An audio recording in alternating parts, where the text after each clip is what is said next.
नमस्कार साथियों, आज हम एक अद्भुत उपन्यास पर चर्चा करेंगे जिसका नाम है मोबी डिक, जिसे हरमन मेलविल ने लिखा है।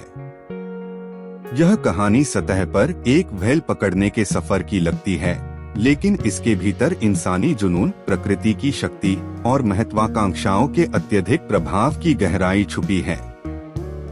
इस कहानी का मुख्य पात्र है इश्माएल, एक युवा जो जीवन में नए अनुभवों की तलाश में निकलता है और पीकवोर्ड नामक जहाज पर सफर शुरू करता है। जहाज का कप्तान कैप्टन अहाब एक अनोखा और खतरनाक शख्स है जो मोबी डिक नाम की विशाल सफेद व्हेल को मारने की ठान चुका है। इस व्हेल ने उसकी एक टांग छीन ली है और अब उसकी जिंदगी का एकमात्र मकसद इस व्हेल से बदला लेना है। इस सारांश के माध्यम से मैं आपको इस अद्वितीय कहानी के महत्वपूर्ण अध्यायों और इसके गहरे अर्थों से रूबरू कराऊंगा। यह उपन्यास सिर्फ एक रोमांचक यात्रा नहीं है, बल्कि यह हमें इंसानी स्वभाव, जुनून के अंधकार और इसके दुष्परिणामों की ओर भी इशारा करता है। तो चलिए इस अविस्मरणीय सफर पर हमारे साथ चलते हैं और इस कहानी की गहराइयों में उतरते हैं। मोबी डिक, एक जुनून और मानवता की कहानी। परिचय। मोबी डिक एक रोमांचकारी और गहराई से भरी कहानी है जो समर्पण, इंसानियत और प्रकृति के साथ मनुष्य के जटिल संबंधों पर केंद्रित है। उपन्यास हमें 19वीं सदी के व्हेलिंग उद्योग के दौर में लेकर जाता है, जहां एक नाविक इश्माएल अपने जीवन को नए अनुभवों के लिए समुद्र में ले जाना चाहता है। लेकिन यह यात्रा सिर्फ सफर नहीं, बल्कि खुद को खोजने का एक मार्ग बन जाती है। अध्याय 1 से 3 प्रारंभ। इश्माएल का परिचय। कहानी इश्माएल के परिचय के साथ शुरू होती है। वह अपनी पहचान से जूझ रहा है और जीवन में एक नई शुरुआत की तलाश में है। वह समुद्र की ओर खिंचा चला आता है, जो उसके लिए एक रहस्यमयी और अद्भुत जगह है। न्यू बेडफोर्ड में उसकी मुलाकात एक रहस्यमयी और अजीब हार्पूनर क्विकवेक से होती है। क्विकवेक के साथ उसकी दोस्ती, जो एक विदेशी संस्कृति और रहस्यों से भरा है, एक गहरे बंधन में बदल जाती है। यह पहली मुलाकात इश्माएल को साहस और सच्चे दोस्ती का महत्व सिखाती है।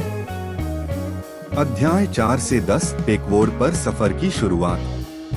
इश्माएल और क्विकवेक पेकवोर्ड नाम के एक व्हेलिंग जहाज पर सवार होते हैं।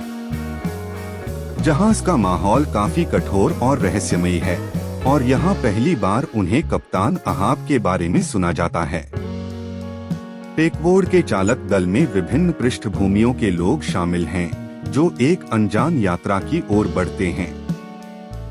इस जहाज में हम मानव जीवन के विविध पहलुओं और विश्वासों का मिश्रण देखते हैं, जो हर आदमी के जीवन का हिस्सा बन जाते हैं। अध्याय 11 से 20 कप्तान अहाब का परिचय। कप्तान अहाब का परिचय एक रहस्य की तरह होता है। एक लंबा इंतजार के बाद वह अचानक प्रकट होता है। एक पैर लकड़ी का है जो उसकी पिछली मुलाकातों के खतरों की कहानी कहता है। अहाब का लक्ष्य एकमात्र है, मोबी डिक को खत्म करना, वह विशाल सफेद व्हेल जिसने उसका पैर छीन लिया था। कप्तान अहाब के इस जुनून से क्रू में तनाव और जिज्ञासा पैदा होती है। यह कहानी जुनून और बदले की आग को इंसानी कमजोरी और ताकत के रूप में दर्शाती है। अध्याय 21 से 40 मोबी डिक की खोज का आरंभ। कप्तान अहाब ने अपनी पूरी यात्रा मोबी डिक को ढूंढने के लिए समर्पित कर दी है। रास्ते में वे अन्य व्हेलिंग जहाजों से मिलते हैं और उनसे मोबी डिक के बारे में पूछते हैं। अहाब का जुनून और बढ़ता जाता है और वह अपने क्रू को भी अपने पागलपन में खींच लेता है। समुद्र की विशालता और रहस्यों में घिरा यह संघर्ष दिखाता है कि कैसे एक व्यक्ति का जुनून उसके चारों ओर की दुनिया को भी बदल देता है।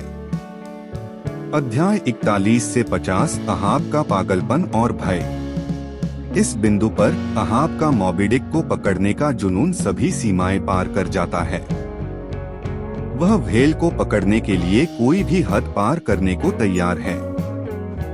अहाब का यह जुनून उसे और उसके क्रू को अंधी यात्रा की ओर खींच लेता है।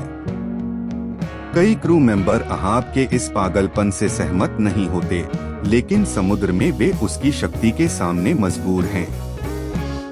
अध्याय 51 से 70 प्रकृति का सामना और संघर्ष। पेकवोड समुद्र के तूफानों, तेज लहरों और कठिन मौसमों का सामना करता है। यहाँ कहानी मनुष्य और प्रकृति के संघर्ष का प्रतीक बन जाती है। समुद्र की शक्ति और व्हेल की विशालता दिखाती है कि मनुष्य प्रकृति के सामने कितना कमजोर है।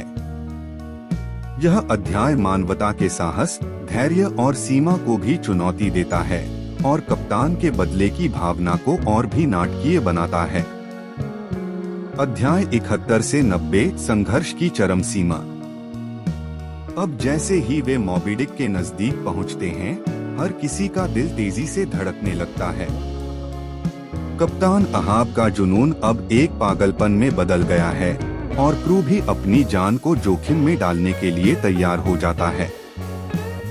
एक गहन सन्नाटा और उत्तेजना के बीच वे इस व्हेल के साथ अंतिम सामना करने के लिए आगे बढ़ते हैं।